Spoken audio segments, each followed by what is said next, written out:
Is this some kind of sick joke, Sloane? Call your father right now. Vance slammed the $50,000 gold watch onto the velvet counter of the boutique, his face a mottled shade of purple. The jeweler stood frozen, his eyes darting between the declined black card and the man currently screaming in the middle of the luxury mall. "Vance, please," I whispered, feeling the heat crawl up my neck. "The card is probably just frozen for security. We're in a foreign country. Just use your own account for now." He let out a sharp, mocking laugh that felt like a slap. "My account? Are you kidding me? I didn't marry into the Sterling family to spend my own pocket change, Sloane. I married you so I would never have to see a declined message again." He gripped my upper arm, leaning in so close I could smell the expensive bourbon on his breath. "Call the old man and tell him to fix the glitch. I have a lifestyle to maintain, and I'm not spending another second of our honeymoon looking like a beggar." I stared at him, the man who, only 72 hours ago, had promised to cherish me in sickness and in health. But as I looked into his eyes, I didn't see love. I saw a man looking at a broken ATM. Vance didn't realize that my father, Alaric, didn't believe in glitches. He believed in audits. What Vance had just done, humiliating me and insulting the source of the wealth he so desperately craved, wasn't a banking error. It was the first red flag triggered in the humility clause hidden on page 42 of our marriage contract. Every word he barked at me was a digital signal sent straight to my father's legal team. Vance thought he was demanding his due. He didn't realize he was actively signing his own eviction notice.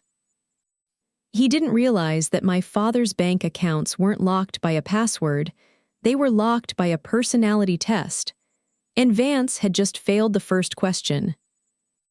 The private jet Vance expected at the end of our honeymoon never arrived.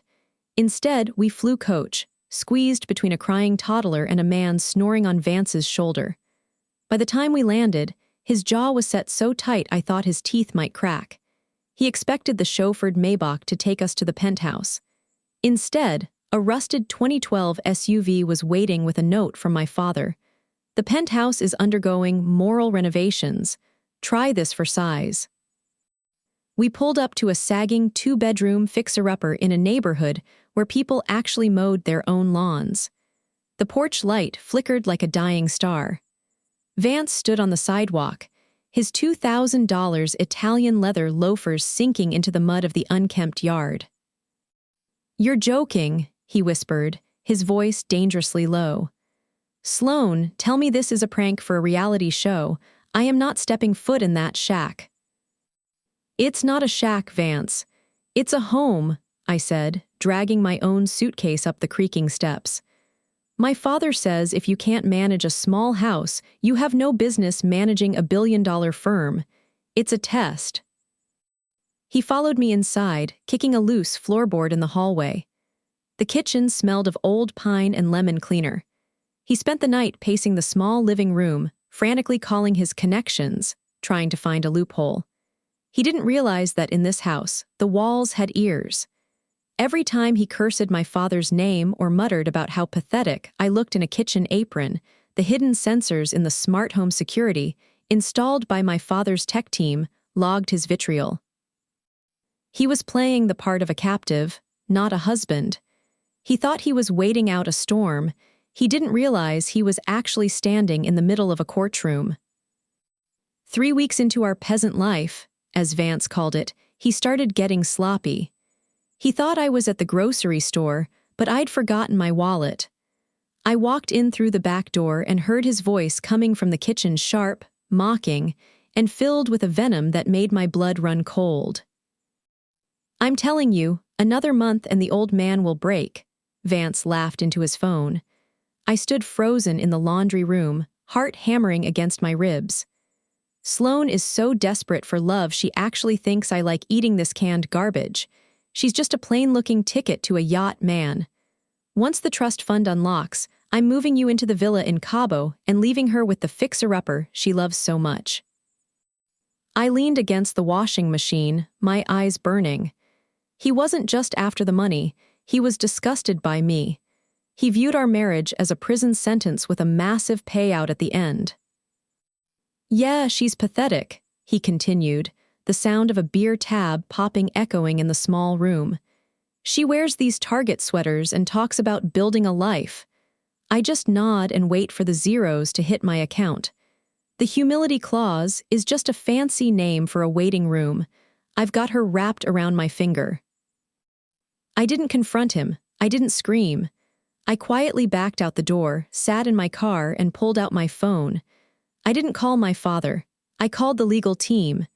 If Vance wanted to play a game of endurance, I was going to make sure the finish line moved 10 miles back every time he opened his mouth. He wanted a ticket to a yacht. I was about to give him a one-way trip to bankruptcy court. The humility clause had a 1-year milestone.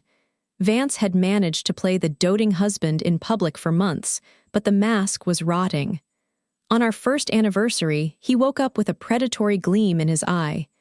Today's the day, right? The test is over. We're moving into the estate tonight. He spent 4 hours grooming himself, putting on the one tuxedo he hadn't sold for quick cash. When we arrived at my father's gates, he was practically vibrating with greed.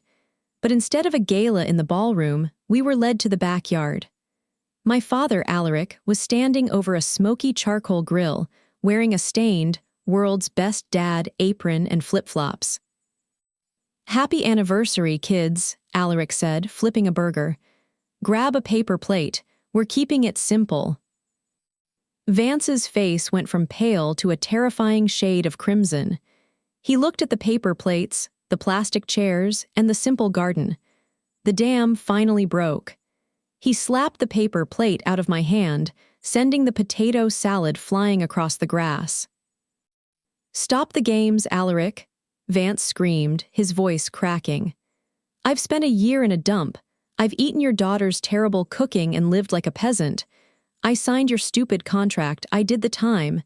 Now hand over the keys to the firm and the access to the offshore accounts. I am done playing house with this boring, plain girl." The backyard went silent. My father didn't stop flipping the burgers. He just looked at me and nodded. I reached into my clutch and pulled out the original contract, the one Vance had signed with a golden pen while dreaming of Ferraris. "You really should have read page 42, Vance," I said, my voice eerily calm. I felt a strange sense of peace as I watched the confusion flicker across his face. "You saw the word inheritance, but you missed the definition of forfeiture."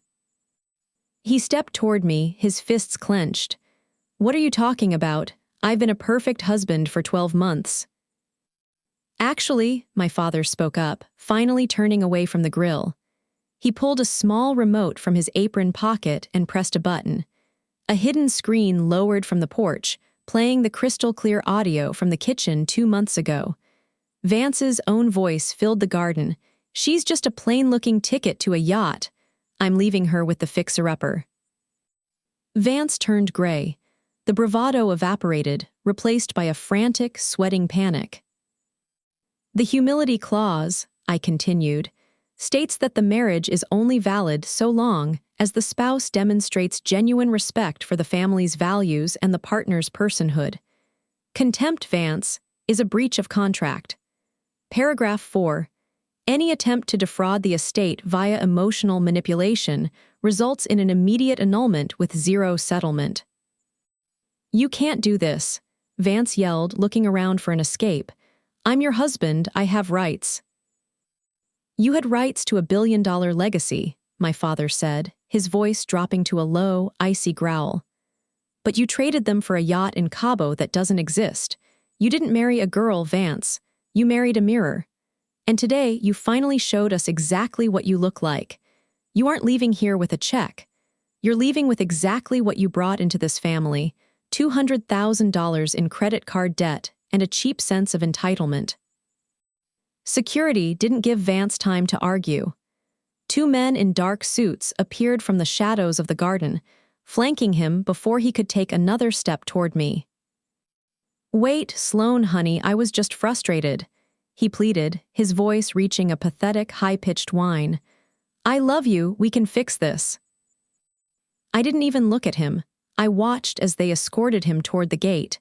They didn't even let him go back to the fixer-upper to grab his designer luggage. As he was pushed through the iron gates, a courier arrived, handing him a single envelope. It wasn't a check.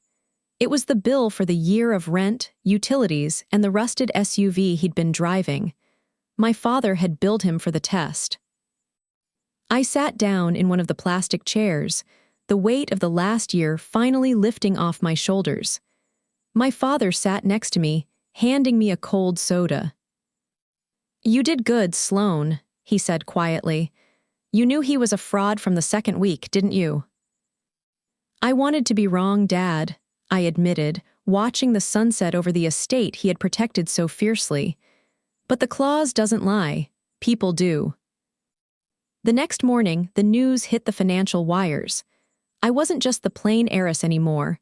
I was announced as the new co-CEO of Sterling Industries. My father had used the year to see if I was ready to lead, not Vance. By choosing the truth over a toxic marriage, I had passed the ultimate character audit.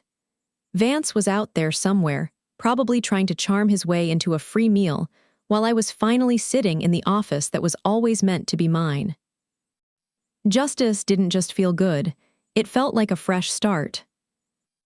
Vance thought he was the one testing me, but he ended up failing his own life. My father says the humility clause saved us from a billion-dollar mistake. Backhand index pointing down what was the biggest red flag Vance dropped.